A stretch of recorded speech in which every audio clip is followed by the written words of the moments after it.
the stuff that you've been wanting to do in the States, but couldn't. Now you'll be able to do. Oh my God! Wow! Hey, I've been debating about getting a facial. What? You got a facial, let's be for real. I did? Yes.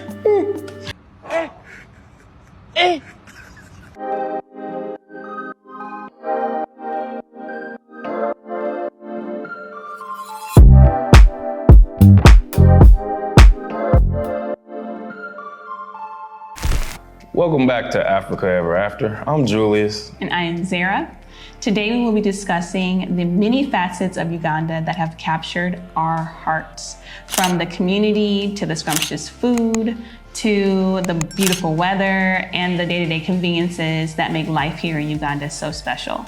Let's get started. So first thing we'll discuss is the community. I love Ugandan people. They are some dedicated workers. They are so caring, especially the children. They have the patience of saints. They are amazing, just in general. I love Ugandan people. Okay, so the Ugandan people are dope to me. I mean, from how patient they are with kids to the way they just care about the people in their area and so on. Plus, hardworking. I mean, they know how to work.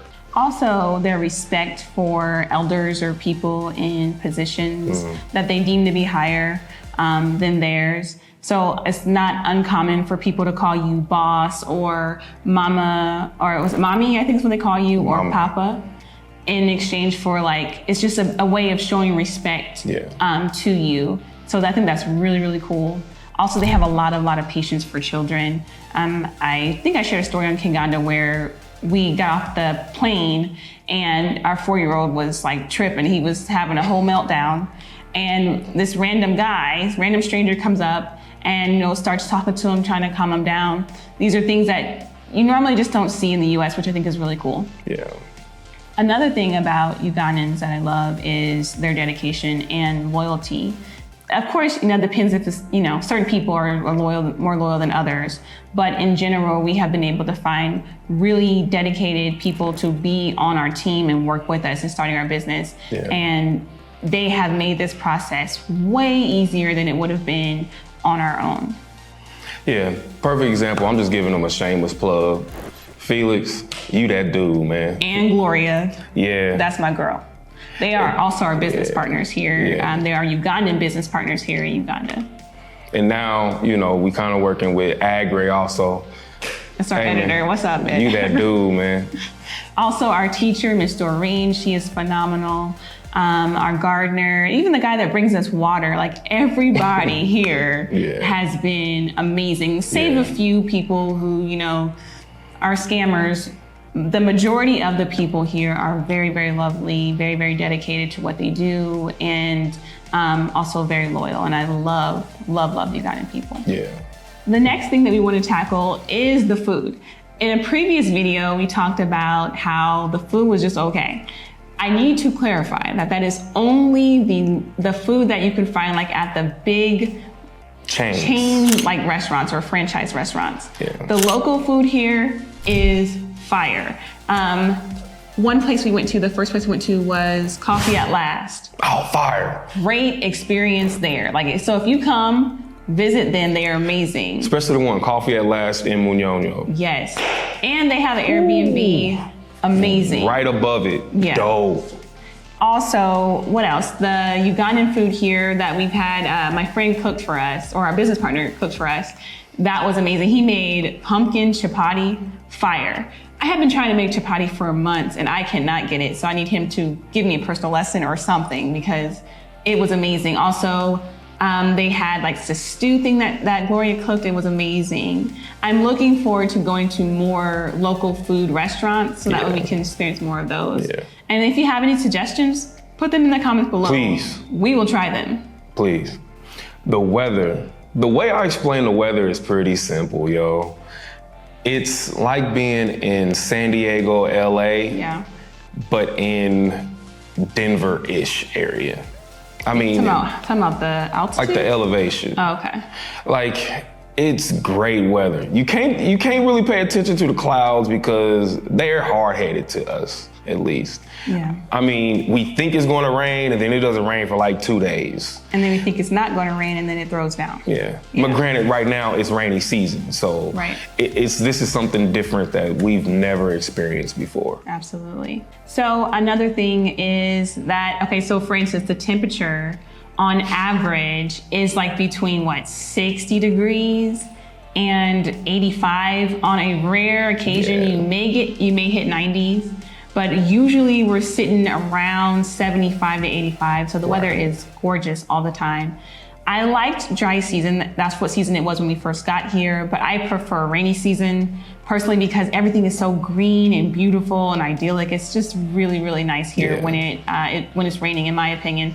And it's a little less dusty. In dry season, it's a little more dusty. Right. And so if you have allergies or something like that, you have to experience those things. To talk about the scenes, man, look. The scenery.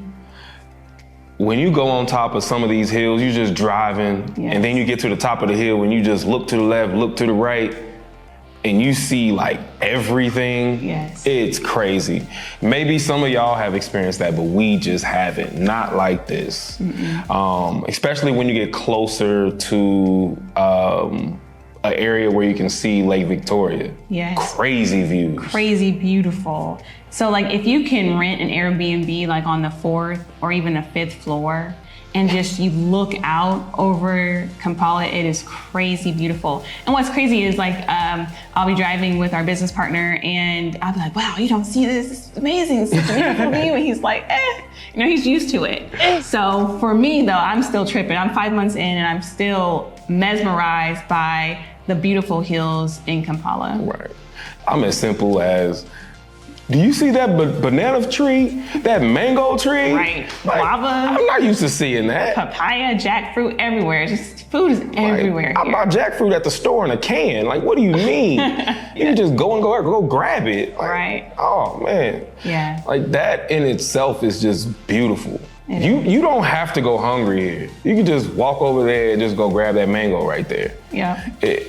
There's food everywhere. This is actually the breadbasket of the world. I agree. They're just not seeing it. I agree. So, as a mom, especially in America, you can know how hard it is to do all the things. So you're working, then you come home, you have to cook, you have to clean, take care of the kids. It's just so many things on your plate.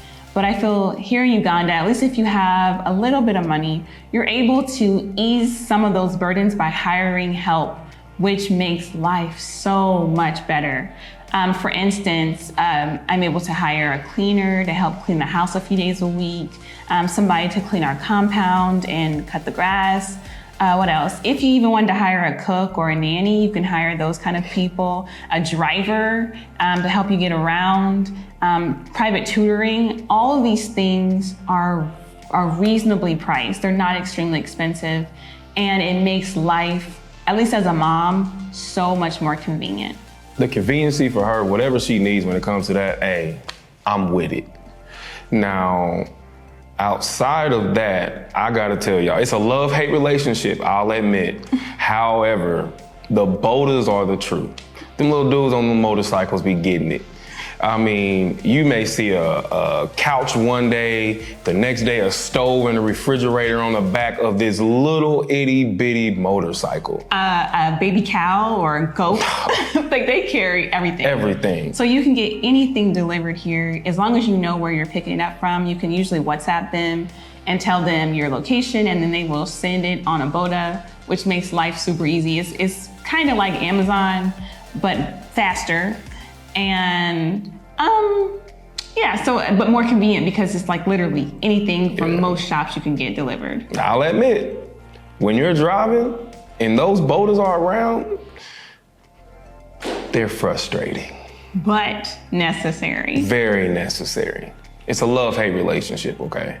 Last thing we'll talk about is the inexpensive personal maintenance. Now, ladies, these women in Uganda, their hair be laid. So you cannot come here half-stepping. Matter of fact, I'm half-stepping now, and so I'm going to go and do that later on today. But you will be able to get your hair done immaculately here for a very, very reasonable price.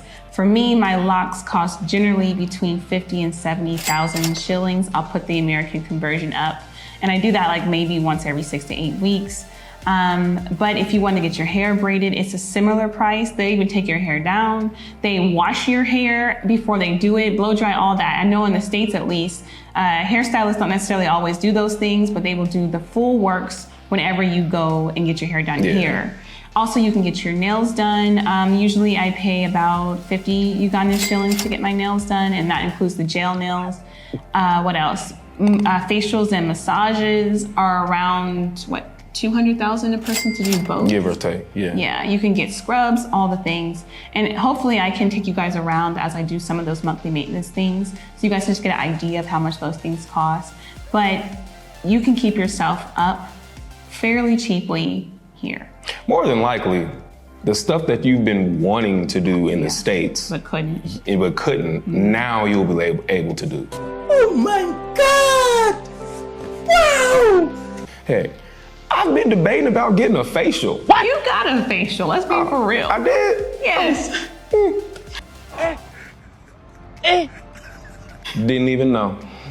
That Yeah. tells you how much I don't do none of that. Yeah. Now, fellas, if you want to get your hair cut, granted, I don't have too much of that, but if you did, which I still go and get it straight razor, it costs about 20 to 30 shillings or 1,000 shillings. That also includes the beard, and they use like some sort of, what would you call it, exfoliant to put on your head, and the steam situation. steaming and massaging. You know, I'm not into all of that. I'm used to just getting my little clippers out and doing it myself. So this is all new to me. I'm used to taking care of my own, and now I actually go to the barber again. Let professionals do it. Yeah, I haven't done that since I had hair. So if you have thought of anything that we didn't mention, or you're here on the ground in Uganda and you want to mention a few things that you loved, or maybe you should even try, put those in the comments below. We'll try it, I promise. Don't forget to give this video a thumbs up and subscribe, and send this video to anyone who may need it or may be traveling here in the future and they may need to check these things out. And as always, remember, keep dreaming, keep pushing, we're all in this together. All right, I'll holler at y'all. Peace.